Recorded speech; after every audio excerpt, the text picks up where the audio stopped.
శ్రీ గురుభ్యో నమ. హరి ఓం. ఈరోజు మనం తెలుసుకున్నాం ఆ దేవి యొక్క అద్భుతమైన మంత్రాన్ని. అదేవిధంగా ఇది గర్భరక్ష మంత్రం. చాలా మందికి గర్భాస్రావాలు గట్రా అయిపోతుంటాయి. చాలా మందికి పిల్లలు పుట్టడం లేట్ అవుతూ ఉంటుంది.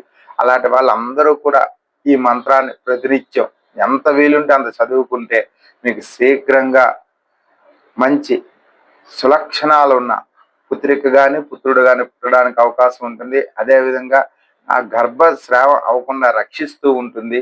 ఆ దేవియే గర్భరక్ష దేవిగా దుర్గాదేవియే ఉంటుంది కాబట్టి రక్షిస్తూ ఉంటుంది.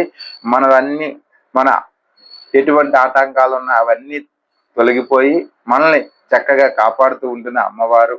కాబట్టి ఈ మంత్రాన్ని అందరూ శ్రద్ధగా పఠిస్తారని చెప్పి చెప్పుకుంటూ నేను చూసే చదువుతాను, తప్పులు ఉండకూడదు కాబట్టి చూసి చదువుతాను. మీరు కూడా కిందన అక్కడ స్క్రోలింగ్ మీద ఇస్తాను, చూసే చదవండి. చాలా అద్భుతమైన మంత్రం, చాలా బాగుంటుంది. అమ్మవారికి నిత్యం చదివితే గర్భస్రావాలన్న మగవాళ్ళైనా చదవచ్చు, ఆడవాళ్ళైనా చదవచ్చు. ఇంట్లో ఉన్న వాళ్ళు ఎవరైనా సరే, ఇంట్లో గర్భంతో ఉన్నవాళ్ళు ఎవరైనా ఉంటే వాళ్ళతో పాటు మిగతా వాళ్ళు అందరూ కూడా ఇంట్లో ఉన్న వాళ్ళు ఎవరైనా చదివినా సరే వాళ్ళకి ఆ గర్భాన్ని రక్షిస్తూ ఉంటుంది అన్నమాట. దుర్గాదేవి కాపాడుతూ ఉంటుంది. మంచి లక్షణాలు ఉన్న పిల్లలు పుట్టడానికి అవకాశం ఉంటుంది. శ్రీమాత్రే నమః. ఓం ఐం హ్రీం శ్రీం శ్రీమాత్రే నమః. పితుర్దేవి పితృశ్రేష్ట బహుపుత్రీ మహాబలే భూత శ్రేష్ట నిసావేశే నిర్వృత్తే సౌనకా ప్రియే ప్రగృహీష్వ బలిం ఇమాం సపత్యాం రక్షగర్భిణీం. ఈ మంత్రం చాలా మంచిది, చాలా మంచి మంత్రం, అద్భుతమైన మంత్రం.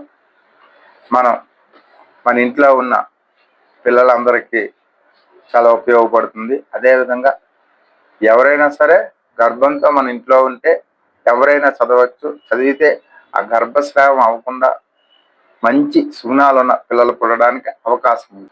మరోసారి మీకోసం. పితుర్దేవి పితృశ్రేష్ట బహుపుత్రీ మహాబలే భూత శ్రేష్ట నిసావేశ నిర్వృత్తే సౌనకా ప్రియే ప్రగృహీష్వ బలిం ఇమాం సపత్యాం రక్షగర్భిణీం. ఈ మంత్రం ప్రతినిత్యం చదువుకొని అమ్మవారి యొక్క కృపకి పాత్రలు అవుతారని కోరుకుంటూ, ఇలాంటి మరిన్ని విషయాల కోసం మా ఛానల్ సబ్స్క్రైబ్ చేసుకుంటారని, అదేవిధంగా ఈ వీడియోని లైక్ చేసి చాలా మందికి చేరే విధంగా షేర్ చేస్తారని కోరుకుంటూ సెలవు తీసుకుంటూ రేపు మరో వీడియోలో కలుసుకుందాం. అంతవరకు సెలవు. శ్రీమాత్రే నమః. జై శ్రీరామ్, జై హింద్.